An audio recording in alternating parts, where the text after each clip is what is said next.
അല്ല ജാസോ, വെറും 10,000 മുടക്കിൽ അടിപൊളി ക്യാപ്ചർ അല്ലേ? ഇത് 2018 മോഡൽ ക്യാപ്ചർ വരുന്നത്. 18 മോഡല് ക്യാപ്ചർ ആണ്. സെക്കൻഡ് ഓണർഷിപ്പില്. സെക്കൻഡ് ഓണർഷിപ്പ് ആണ്. ഫാൻസി നമ്പർ ആണല്ലേ? ഫാൻസി നമ്പറും കാണാനൊക്കെ എല്ലാ വണ്ടി. റെനോൾട്ടിന്റെ ക്യാപ്ചർ.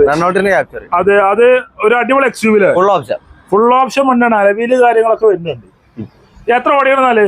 ഇതിപ്പോ നിലവിൽ ഓടിക്കണ 69,000 കിലോമീറ്റർ ഓടിയുണ്ട്. നിലവിൽ ഓടിയുണ്ട്. ഓണർഷിപ്പ് എത്രയോ? ഓണർഷിപ്പ് സെക്കൻഡ് ഓണർഷിപ്പിൽ നിലവിലുണ്ട്. എന്നാ റീപ്ലേസ് ഉണ്ടോ? റീപ്ലേസ്മെന്റോ കാര്യങ്ങളോ ഒന്നുമില്ല. അങ്ങനത്തെ മാഞ്ഞാളങ്ങളൊന്നും ഇല്ല. ധൈര്യമായിട്ട് പറഞ്ഞു കൊടുക്കാം. റീപ്ലേസും ഇല്ല. റീപ്ലേസും ഇല്ല. കമ്പനി ഹിസ്റ്ററി സർവീസ് കാര്യങ്ങളൊക്കെ അല്ല വണ്ടി. എല്ലാ വണ്ടി. അങ്ങനാണെങ്കിൽ എത്രയാണ് ഈ ക്യാപ്ചർ കോഫി കളറിന് ചോദിക്കുന്നുണ്ട്? ഇത് നമ്മൾ ചോദിക്കുന്ന പ്രൈസ് 5.5 ആണ്. 5,50,000 വണ്ടിക്ക് ചോദിക്കൊണ്ട് കുറച്ച് കൊടുക്കും. മാക്സിമം ലോൺ കൊടുക്കാം. മാക്സിമം കുറച്ചും കൊടുക്കാം. ആൾക്കാർ വന്നോട്ടെ. പെട്രോൾ വണ്ടിയാണല്ലേ? പെട്രോൾ വണ്ടിയാണ്. ഒരു 10-16-18 മൈലേജും കിട്ടും. മാക്സിമം കുറച്ച്. നിങ്ങളെ വീഡിയോ കണ്ടുവരുന്ന 10 രൂപ പിന്നെയും കുറച്ച് ഡിസ്കൗണ്ട് ആണല്ലേ? ആൾക്കാർ വന്ന വണ്ടികൾ കൊണ്ടുപോകാം. കൊണ്ടുപോകാം.